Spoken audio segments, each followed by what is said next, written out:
നമസ്കാരം. സമകാലിക രാഷ്ട്രീയം പങ്കുവെക്കാൻ നമ്മോടൊപ്പം കൂടെയുള്ളത് പ്രമുഖ മാധ്യമ പ്രവർത്തകൻ, ചാനൽ ചർച്ചയിലെ സ്ഥിരം മുഖങ്ങളിൽ ഒരാളായ ശ്രീ ശ്രീകുമാർ മനയിലാണ്. സ്വാഗതം. ഇപ്പം കേരളത്തിൽ കത്തി നിൽക്കുന്ന ഒരു ചർച്ചയാണ് ശബരിമല സ്വർണ്ണക്കൊള്ളയുമായി ബന്ധപ്പെട്ട വിവാദം. ഏറ്റവും അവസാനം തന്ത്രി അറസ്റ്റിലായിരിക്കുന്നു. മുൻ ദേവസ്വം വകുപ്പ് മന്ത്രി കടകംപള്ളി സുരേന്ദ്രനെ പ്രത്യേക അന്വേഷണ സംഘം ചോദ്യം ചെയ്തു കഴിഞ്ഞു. പ്രശാന്തിനെ ചോദ്യം ചെയ്യുന്നു, തിരുവിതാംകൂർ ദേവസ്വം ബോർഡ് മുൻ പ്രസിഡന്റ്. കഴിഞ്ഞ ലോക്കൽ ബോഡി തെരഞ്ഞെടുപ്പിൽ UDFന്റെ വിജയത്തിൽ ചുക്കാൻ പിടിച്ചൊരു കാര്യം ശബരിമലയുമായി ബന്ധപ്പെട്ട വിവാദമാണെന്ന കാര്യത്തിൽ തർക്കമില്ല. വരുന്ന നിയമസഭാ തെരഞ്ഞെടുപ്പിലും ഇത് വലിയ പ്രചരണായുധമാക്കാൻ തന്നെയാണ് കോൺഗ്രസിന്റെ തീരുമാനം. ഏത് രൂപത്തിലായിരിക്കും ഇത് ഇടതുമുന്നണിയെ നിയമസഭാ തെരഞ്ഞെടുപ്പിൽ ബാധിക്കാൻ പോകുന്നത്?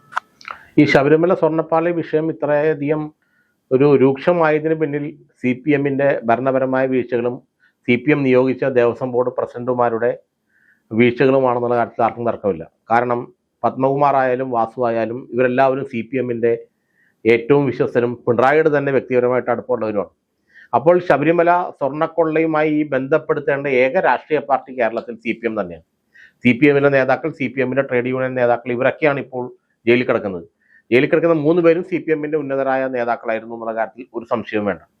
അപ്പോൾ ഇതെല്ലാം ഇരിക്കെ ഈ ശബരിമല സ്വർണ്ണപ്പാളി വിഷയത്തിൽ കഴിഞ്ഞ തദ്ദേശ തെരഞ്ഞെടുപ്പിൽ തെക്കൻ ജില്ലകളിൽ കോൺഗ്രസ് CPMനുണ്ടായ രാഷ്ട്രീയമായ തിരിച്ചടി അവർ തന്നെ മനസ്സിലാക്കിയാണ്. അവരുടെ CPM സംസ്ഥാന കമ്മിറ്റി കൂടിയുള്ള അവരുടെ ചർച്ചയിൽ തന്നെ അവർ തിരിച്ചറിഞ്ഞതാണ്. അല്ലെങ്കിൽ ആ പാർട്ടി റിപ്പോർട്ടിൽ തന്നെ പറയുന്നുണ്ട്, ശബരിമല സ്വർണ്ണപ്പാളി വിഷയം തെക്കൻ ജില്ലകളിൽ പാർട്ടിക്ക് വലിയ തിരിച്ചടി ഉണ്ടാക്കി, പ്രത്യേകിച്ച് കൊല്ലം പോലുള്ള ജില്ലകളിൽ. അതുകൊണ്ട് തന്നെ ഈ വരുന്ന തെരഞ്ഞെടുപ്പിൽ CPMന്റെ നേതാക്കൾ ശബരിമലയിൽ ചെയ്തു കൂട്ടിയ കൊള്ളരുതായ്മകൾ എന്തൊക്കെയാണെന്ന് കൃത്യമായിട്ട് ജനങ്ങൾ ചർച്ച ചെയ്യേണ്ടി വരും. പത്മകുമാറും വാസുവും എല്ലാം ഈ പറയുന്ന പോലെ പിണറായി വിജയന്റെ ഏറ്റവും വിശ്വസ്തരാണ്, CPMന്റെ ഏറ്റവും വിശ്വസ്തരാണ്, ജില്ലാ സെക്രട്ടേറിയറ്റ് പോലുള്ള വലിയൊരു പാർട്ടിയുടെ സമ്മതിയിൽ ഇരിക്കുന്നവരാണ്. അപ്പൊ അതുകൊണ്ട് തന്നെ നേരത്തെ തന്നെ കടകംപള്ളിയുടെ പ്രൈവറ്റ് സെക്രട്ടറി ആയിരുന്നു വാസു. CPMന്റെ പഞ്ചായത്ത് പ്രസിഡന്റ് ആയിരുന്നു അദ്ദേഹം ജില്ലാ ജഡ്ജി ആവുന്നതിന് മുമ്പ്. അപ്പൊ അത്തരത്തിലുള്ളൊരു വലിയ അടിമുടി പാർട്ടി ബന്ധങ്ങളുള്ള ഇത്തരം ആളുകളെയാണ് ശബരിമലയിൽ പിണറായിയും CPM നിയോഗിച്ചത്. അവരാണ് ഈ സ്വർണ്ണക്കൊള്ളയ്ക്ക് കൂട്ടുന്നതും അതിന് ചുക്കാൻ പിടിച്ചതും അതിന് വേണ്ടിയുള്ള സജ്ജീകരണങ്ങൾ ഒരുക്കി കൊടുത്തത്. അതുകൊണ്ടാണ് അവർ അറസ്റ്റ് ചെയ്ത് ജയിലിൽ പോയത്. അപ്പൊ CPMന് ഇതൊന്നും ഒളിച്ചോടാൻ കഴിയില്ല, ജനങ്ങൾക്കറിയാം. അതുകൊണ്ട് തന്നെ അടുത്ത നിയമസഭാ തെരഞ്ഞെടുപ്പിൽ ഇത് പ്രതിഫലിക്കുന്നുള്ള കാര്യത്തിൽ ഒരു സംശയമാണ്. ഈ ശബരിമല സ്വർണ്ണക്കൊള്ളയുമായി ബന്ധപ്പെട്ട് ഉണ്ണികൃഷ്ണൻ പോറ്റിയുടെ അറസ്റ്റ് നടക്കുന്നു. തൊട്ടു പിന്നാലെ മുരാരി ബാബുവിനെ അറസ്റ്റ് ചെയ്യുന്നു. ആ സമയത്താണ് മുൻ പ്രതിപക്ഷ നേതാവും ഹരിപ്പാട് MLAയുമായ രമേശ് ചെന്നിത്തല പറയുന്നത്, ഇതുമായി ബന്ധപ്പെട്ട ചില നിർണായക വിവരങ്ങൾ എനിക്കറിയാം, അത് ഞാൻ പ്രത്യേക അന്വേഷണ സംഘത്തോട് പറയാൻ തയ്യാറാണ്. അദ്ദേഹത്തിന്റെ മൊഴിയെടുക്കുന്നു. സത്യം പറഞ്ഞാൽ ഇത് ഒരുപക്ഷെ ഈ മുരാരി ബാബുവിലും ഉണ്ണികൃഷ്ണൻ പോറ്റിയിലും നിന്നുപോകേണ്ട അറസ്റ്റ്, അല്ലെങ്കിൽ അതിന് ഇത്രത്തോളം ലൈവാക്കി നിർത്തിയതിൽ ഒരു പങ്ക് രമേശ് ചെന്നിത്തലയ്ക്ക് ഉണ്ടെന്ന് പറയാൻ നിഷേധിക്കാൻ കഴിയും? തീർച്ചയായിട്ടും അദ്ദേഹം അങ്ങനെ ഒരു പങ്ക് അദ്ദേഹത്തിനുണ്ട്, ഇക്കാര്യത്തിനുള്ള സംശയമില്ല. കാരണം വെച്ചാൽ അദ്ദേഹത്തോടൊരു വ്യവസായി, ഒരു വിദേശ വ്യവസായി ഈ ഒരു സംഭവത്തെക്കുറിച്ച് സൂചിപ്പിക്കുകയും ഇവർക്ക് അന്താരാഷ്ട്ര സ്മഗ്ലിംഗ് മാഫിയുമായിട്ട്, ഈ ആന്റിക് സ്മഗ്ലിംഗ് മാഫിയുമായിട്ട് ഇവർക്ക് ബന്ധമുണ്ട് എന്നുള്ള സംശയം അദ്ദേഹം പ്രകടിപ്പിക്കുകയും ചെയ്തപ്പോൾ രമേശ് ചെന്നിത്തല ഉത്തരവാദിത്തമുള്ള രാഷ്ട്രീയ നേതാവ് എന്നുള്ള മുൻ ആഭ്യന്തരമന്ത്രി എന്ന നിലയിൽ ഉത്തരവാദിത്ത ബോധത്തോടെ അദ്ദേഹം SIT സമീപിക്കുകയും എന്നോട് ഇത്തരത്തിലൊരാൾ ഈ വിവരം പറഞ്ഞതായിട്ട് അത് ആ SIT അറിയിക്കുകയും അയാൾക്ക് സംരക്ഷണം കൊടുക്കാമെങ്കിൽ SITക്ക് മുന്നിൽ വന്ന് അയാൾ മൊഴി കൊടുക്കുമെന്നും അദ്ദേഹം പറഞ്ഞു. അതോടെ അദ്ദേഹത്തിന്റെ റോളോട് അവസാനിച്ചു. അതുപോലെ വ്യവസായി വന്ന് മൊഴി കൊടുക്കുകയും ചെയ്തു. അപ്പോൾ ശബരിമല സ്വർണ്ണക്കൊള്ള എന്ന് പറയുന്നത് നമ്മളിപ്പോഴും മനസ്സിലാക്കേണ്ടത് അവിടുത്തെ തൊണ്ടി മുതൽ ഇതുവരെ കണ്ടെടുത്തിട്ടില്ല. ഈ നഷ്ടപ്പെട്ട സ്വർണം എവിടെ എന്നുള്ള ചോദ്യം ഇപ്പോഴും അന്തരീക്ഷത്തിൽ ഉയർന്നിരിക്കുകയാണ്. അത് കണ്ടെത്താൻ SITക്ക് പറ്റിയിട്ടില്ല. അത് മറ്റ് അന്വേഷണം എത്ര നടത്തിയിട്ടും കഷ്ടിച്ച് 30 ഗ്രാം സ്വർണം മാത്രമേ കണ്ടെടുക്കാൻ കഴിഞ്ഞുള്ളൂ. അതും ഈ ഗോവർദ്ധൻ എന്ന് പറയുന്ന ആളുടെ ജ്വല്ലറിയിൽ നിന്ന് കണ്ടെടുത്തു എന്നാണ് പറയുന്നത്. ഗോവർദ്ധന്റെ ജ്വല്ലറി കണ്ടെടുത്ത സ്വർണം ഈ ശബരിമലയിൽ നഷ്ടപ്പെട്ട സ്വർണ്ണമാണെന്ന് ഇതുവരെ തെളിയിക്കപ്പെട്ടിട്ടുമില്ല. അപ്പൊ ശബരിമലയിൽ നഷ്ടപ്പെട്ട സ്വർണം തൊണ്ടി എവിടെ എന്നുള്ള ചോദ്യം ഉയർന്നു വരുമ്പോൾ രമേശ് ചെന്നിത്തല പറഞ്ഞ പോലെ, അല്ലെങ്കിൽ രമേശ് ചെന്നിത്തല SITന് മുമ്പിൽ പറഞ്ഞ പോലെ ഇതിന് അന്താരാഷ്ട്ര മാഫിയയുമായിട്ട് ബന്ധമുണ്ട്, അന്താരാഷ്ട്ര സ്മഗ്ലിംഗ് അല്ലെങ്കിൽ ആന്റിക് സ്മഗ്ലിംഗ് മാഫിയയുമായിട്ട് ബന്ധമുണ്ട്, ഇവർ ഈ സ്വർണം വിദേശത്ത് എത്തിച്ചിട്ട് എന്തെങ്കിലും മറ്റു രീതിയിലേക്ക് ശ്രമിച്ചിട്ടുണ്ട്, ഇതെല്ലാം അന്വേഷണത്തിൽ തെളിയണമെങ്കിൽ അവർ കേന്ദ്ര ഏജൻസി അന്വേഷിക്കണം. ഇപ്പോൾ നിലവിൽ ഹൈക്കോടതിയുടെ നിയന്ത്രണത്തിലുള്ള SITകളാണ് അന്വേഷിക്കുന്നത്. അവർക്ക് അന്വേഷിക്കുന്നതിന് പരിധിയുണ്ട്. അവർക്കതിനുള്ള മാൻഡേറ്റ് ഇല്ല. കേരളം ഇന്ത്യ വിട്ടുള്ള ഒരു അന്വേഷണത്തിന് ഒരിക്കലും ഒരു ഹൈക്കോടതി ഏൽപ്പിക്കുന്ന കേരള പോലീസ് അന്വേഷണ സംഘത്തിന് കഴിയില്ല. അതിന് കേന്ദ്ര ഏജൻസികൾ, ഇന്റർപോളുമായി ബന്ധമുള്ള ഏക കേന്ദ്ര ഏജൻസി എന്ന് പറയുന്നത് CBI ആണ്. CBI അന്വേഷണം തന്നെ കാര്യത്തിൽ ഹൈക്കോടതിയുടെ നിയന്ത്രണത്തിൽ CBI അന്വേഷണം വേണം എന്നാണ് രമേശ് ചെന്നിത്തല ആവശ്യപ്പെട്ടത്. അത് 100% ശരിയാണ്. കാരണം അത്തരത്തിലൊരു അന്വേഷണം വന്നാൽ മാത്രമേ ഈ ഒരു ഡയമെൻഷനിലേക്ക് കടക്കാൻ പറ്റുള്ളൂ. ഈ സ്വർണം എവിടെ പോയി, കാണാതായ സ്വർണം എവിടെ പോയി, തൊണ്ടി മുതൽ എവിടെ പോയി എന്ന് ഇതുവരെ കണ്ടെത്താൻ SIT കാണാൻ കഴിയാത്ത സ്ഥിതിക്ക് രമേശ് ചെന്നിത്തല പറഞ്ഞ പോലെ ഒരു CBI അന്വേഷണം അനിവാര്യമാണ് ഇക്കാര്യത്തിൽ. ഒരു ഹൈക്കോടതിയുടെ നിയന്ത്രണത്തിൽ ഒരു CBI അന്വേഷണം വേണമെന്നുള്ള കാര്യത്തിൽ ഒരു സംശയമില്ല. 2016 2021 നിയമസഭാ തെരഞ്ഞെടുപ്പ് കോൺഗ്രസ് ഒരിക്കലും ഓർക്കാൻ ഇഷ്ടപ്പെടാത്ത ഒരു തെരഞ്ഞെടുപ്പായിരിക്കുമെന്ന കാര്യത്തിൽ തർക്കമില്ല. 2 തവണയും ഭരണം നഷ്ടമായി. പക്ഷേ 2026 വരുമ്പോൾ കഴിഞ്ഞ ലോക്കൽ ബോഡി തെരഞ്ഞെടുപ്പ്, അതിനു മുമ്പ് നടന്ന ലോക്സഭാ തെരഞ്ഞെടുപ്പ്, ഈ 2 തെരഞ്ഞെടുപ്പിലും കോൺഗ്രസ് ഒരു തരംഗം കേരളത്തിൽ അലയടിച്ചു. അപ്പോൾ ഈ ലോക്കൽ ബോഡി തെരഞ്ഞെടുപ്പിൽ 60% വരുന്ന തദ്ദേശ സ്വയംഭരണ സ്ഥാപനങ്ങൾ കോൺഗ്രസ് പിടിച്ചെടുക്കുമ്പോൾ അല്ലെങ്കിൽ UDF പിടിച്ചെടുക്കുമ്പോൾ അതിൽ കേരളത്തിലെ ജനങ്ങൾ പറയുന്ന ഒരു കാര്യം, കോൺഗ്രസ് നേതാക്കന്മാർ ഒറ്റക്കെട്ടായി, അതായത് പ്രതിപക്ഷ നേതാവ് VD സതീശൻ, രമേശ് ചെന്നിത്തല, KC വേണുഗോപാൽ, കോൺഗ്രസിന്റെ 1ാം നിര 2ാം നിര നേതാക്കന്മാർ എല്ലാവരും ഒറ്റക്കെട്ടായി പ്രവർത്തിച്ചതിന്റെ പരിണിത ഫലമാണ് ഈ തെരഞ്ഞെടുപ്പ് വിജയമെന്നാണ്. ഈ നിയമസഭാ തെരഞ്ഞെടുപ്പ് കൂടി കടന്നു വരുമ്പോൾ, അല്ലെങ്കിൽ 100 ദിവസം മാത്രമാണ് ബാക്കിയുള്ളത്, ആ ഒരു സാഹചര്യത്തിൽ കോൺഗ്രസിന്റെ ഈ ഒരു ഒത്തൊരുമ കോൺഗ്രസിന്റെ ഒരു മുതൽക്കൂട്ടായി മാറുകയല്ലേ? തീർച്ചയായിട്ടും ഈ നേതാക്കൾ തമ്മിലുള്ള ഒത്തൊരുമയാണ് താഴേക്ക് അണികളിലേക്ക് പടരുന്നത്. 2ാം നിര നേതാക്കളിലേക്കും അണികളിലേക്ക് പകരുന്നത് അല്ലെങ്കിൽ പടരുന്നത് ഈ നേതാക്കൾ തമ്മിലുള്ള ഒത്തൊരുമയാണ്. അതിന് പ്രധാന കാരണം എന്താ വെച്ചാൽ കോൺഗ്രസ് നേരിടുന്ന ഒരു, നേരത്തെ ഞാൻ സൂചിപ്പിച്ചു, ഡൂ ഓർ ഡൈ ബാറ്റിലാണ്. ഈ യുദ്ധത്തിൽ വിജയിച്ചില്ലെങ്കിൽ പിന്നെ ഈ ഒരു പ്രസ്ഥാനവും പാർട്ടിയും മുന്നണിയുടെ ഇല്ലാന്ന് അവർക്ക് അതിന്റെ നേതൃത്വത്തിനും അണികൾക്ക് നന്നായി അറിയാം. അതുകൊണ്ട് തന്നെ 2026 തെരഞ്ഞെടുപ്പിൽ കോൺഗ്രസിനെ UDFനെയും സംബന്ധിച്ചിടത്തോളം നിലനിൽപ്പിനായുള്ള പോരാട്ടമാണ്. നിലനിൽപ്പിനായുള്ള പോരാട്ടത്തിൽ അതിജീവിക്കണമെങ്കിൽ ഒരുമിച്ച് നിന്നേ മതിയാകുമെന്ന് കോൺഗ്രസ് നേതൃത്വത്തിന് നന്നായി അറിയാം. കോൺഗ്രസ് ഹൈക്കമാൻഡും അത് നിർദ്ദേശിച്ചിട്ടുണ്ട്. അതുകൊണ്ട് തന്നെ ഇപ്പോൾ ഈ മുഖ്യമന്ത്രി, പലരും ആരോപിക്കുന്ന പോലെ മുഖ്യമന്ത്രി തർക്കങ്ങളൊന്നും ഇതിനകത്ത് ഇല്ല എന്ന് തന്നെ നമുക്ക് മനസ്സിലാക്കാം. കാരണം വെച്ചാൽ എല്ലാ തീരുമാനങ്ങളും നേതാക്കൾ ഒരുമിച്ചാണ് എടുക്കുന്നത്.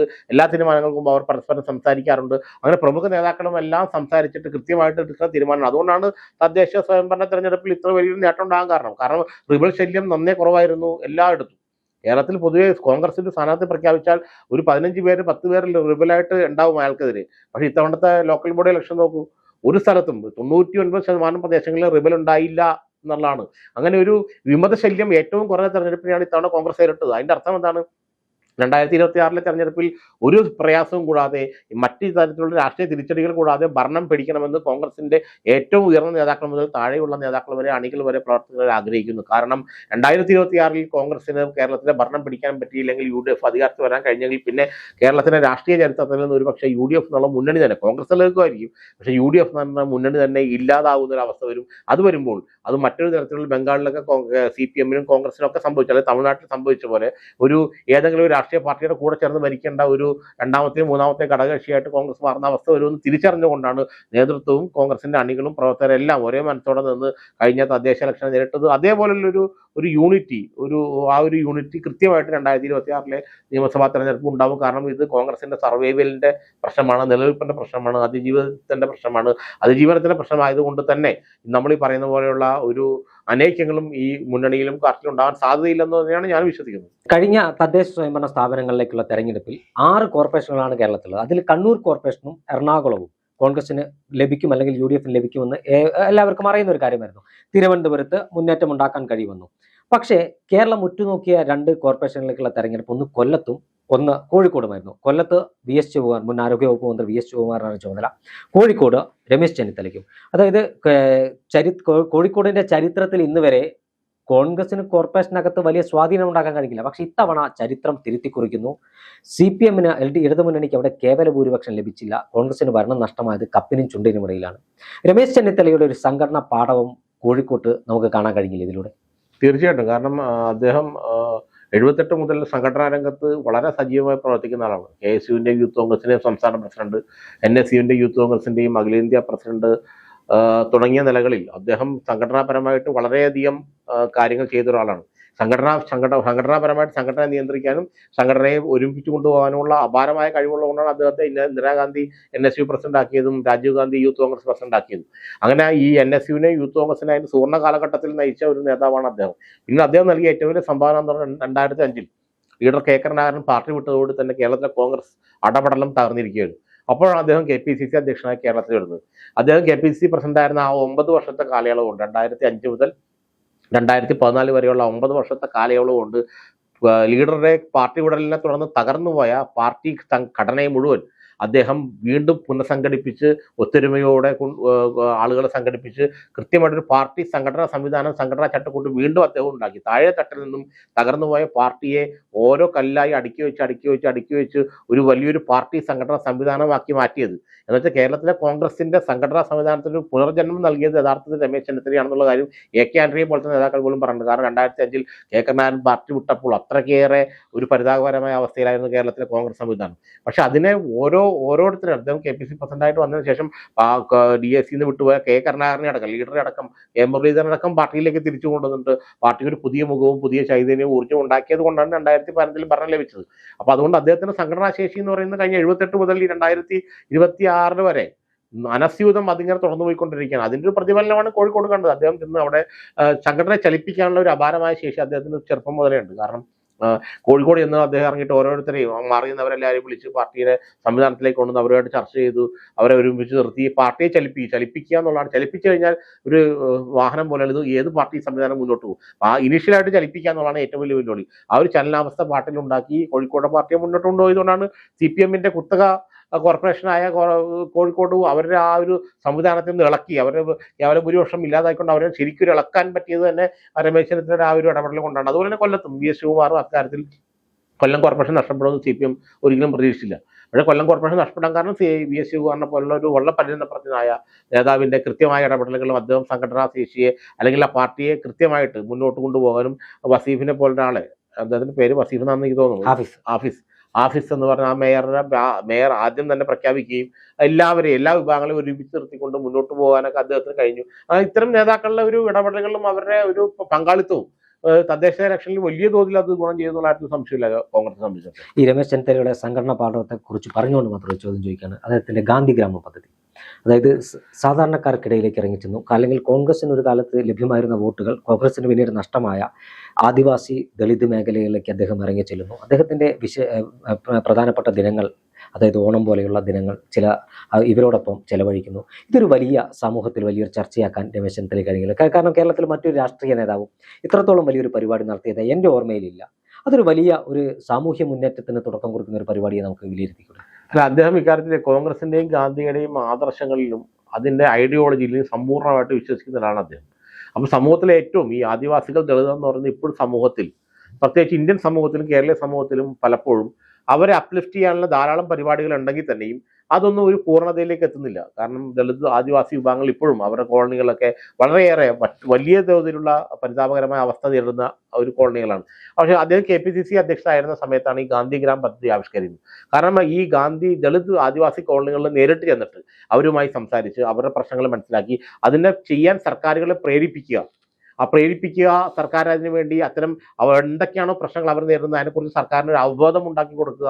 ഇതൊക്കെയാണ് ശരിക്കും ഗാന്ധിഗ്രാമ ലക്ഷ്യം. അതിനായിട്ട് KPCCയുടെ ഫണ്ട് തന്നെ അദ്ദേഹം ഉപയോഗിച്ചിട്ടുണ്ടായിരുന്നു. ആദ്യമായിട്ടാണ് ചരിത്രത്തിൽ ആദ്യമായിട്ട് രാഷ്ട്രീയ പാർട്ടി ദളിത് ആദിവാസി കോളനികൾക്കായിട്ട് സ്വന്തമായിട്ട് ഫണ്ട് തന്നെ രൂപീകരിച്ച് അതിനുവേണ്ടി അവിടെ ഫണ്ടുകൾ വ്യയം ചെയ്യുന്നു. അതുപോലെ MPമാരുടെ ഫണ്ടുകൾ ഉപയോഗിക്കുന്നു, സർക്കാരിന്റെ ഫണ്ടുകൾ ഉപയോഗിക്കുന്നു. അന്നത്തെ കാലത്ത് ഉമ്മൻചാണ്ടി സർക്കാർ തന്നെ, UDF സർക്കാർ തന്നെ ആദ്യത്തെ ഗഡുവായിട്ട് അങ്ങനെ കോടിക്കണക്കിന് രൂപ ഗാന്ധിഗ്രാമ പദ്ധതിക്ക് വേണ്ടി അനുവദിച്ചു.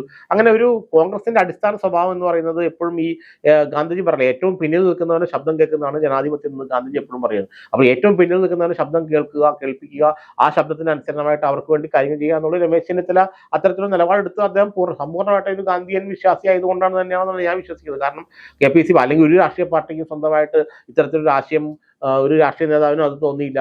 KPCC അധ്യക്ഷനായിരുന്ന കാലം മുതൽ ഇന്ന് വരെ 2012 കാലം മുതൽ ഇന്ന് വരെ ഈ 2026 മുതൽ അദ്ദേഹം ഏതാണ്ട് 15-16 വർഷമായിട്ട് ഇപ്പൊ അദ്ദേഹം ഗാന്ധിഗ്രാമ പദ്ധതി എല്ലാ പുതുവർഷവും അദ്ദേഹം ഈ ആദിവാസി ദളിത് ഗ്രാമങ്ങളാണ് ആഘോഷിക്കുന്നത് എല്ലാ പുതുവർഷവും. അതെന്തുകൊണ്ടാണെന്ന് വെച്ചാൽ അതൊരു ഏറ്റവും പരിഗണിക്കപ്പെടുന്ന ആളുകളുടെ അടുത്തേക്ക് നമ്മൾ ഇറങ്ങിച്ചെല്ലുക എന്നുള്ളത് ഗാന്ധിയൻ ദർശന രീതിയാണ്, ഗാന്ധിയൻ തത്വചിന്താ രീതിയാണ്. ഏറ്റവും പരിഗണിക്കപ്പെടുന്നവരുടെ ഇടയിലേക്ക്, ഏറ്റവും കഷ്ടപ്പെടുന്നവരുടെ ഇടയ്ക്ക് നമ്മൾ നേരിട്ട് ഇറങ്ങിച്ചെല്ലുക. അങ്ങനെയാണ് ഗാന്ധി ചെയ്തുകൊണ്ടിരുന്നത്. കൃത്യമായിട്ട് അതിന്റെ ഒരു പ്രതിഫലനം തന്നെ, അല്ലെങ്കിൽ ആ ഒരു ആശയത്തിന്റെ പ്രതിഫലനമാണ് ഗാന്ധിഗ്രാം. പക്ഷെ അത് വലിയ വിജയമാണ് കേരളത്തിൽ. കാരണം ഇതൊരു രാഷ്ട്രീയ പാർട്ടി, അത് കേരളം കുറെ കൂടെ ചർച്ച ചെയ്യേണ്ട ഒരു നന്നായിട്ട് ചർച്ച ചെയ്യേണ്ട, നമുക്ക് കേരളത്തിന്റെ പൊതുസമൂഹം ചർച്ച ചെയ്യേണ്ട ഒരു പരിപാടിയാണ് ഗാന്ധിഗ്രാം എന്നാണ് ഞാൻ വിശ്വസിക്കുന്നത്. അത് രമേശ് ചെന്നിത്തലയുടെ അദ്ദേഹത്തിന്റെ മനസ്സിൽ തന്നെ വിരിഞ്ഞ ഒരു ആശയമാണ്. ജനങ്ങളുടെ അടുത്തേക്ക് ഈ അധസ്ഥിതരുടെ അടിച്ചമർത്തപ്പെട്ടവരുടെ ഇടയിലേക്ക് നമ്മൾ ഇറങ്ങി ചെല്ലുക, അവരുടെ ജീവിതങ്ങളെ കണ്ടറിയുക, ആ വിഷയങ്ങളെ കുറിച്ച് സർക്കാരുകളുടെയും മറ്റ് സംവിധാനങ്ങളുടെ മുന്നിൽ ആ വിഷയങ്ങൾ കൊണ്ടുവരിക, അവർക്ക് അതിന്റെ പരിഹാരം ഉണ്ടാക്കി കൊടുക്കുക. ഇതെല്ലാം കൃത്യമായിട്ടൊരു ഗാന്ധിയൻ രീതിയാണ്. അത് ആ രീതിയിൽ അദ്ദേഹം തുടരുന്നത്. അത് വലിയൊരു വിജയമാണെന്നുള്ള സംശയം വേണ്ട.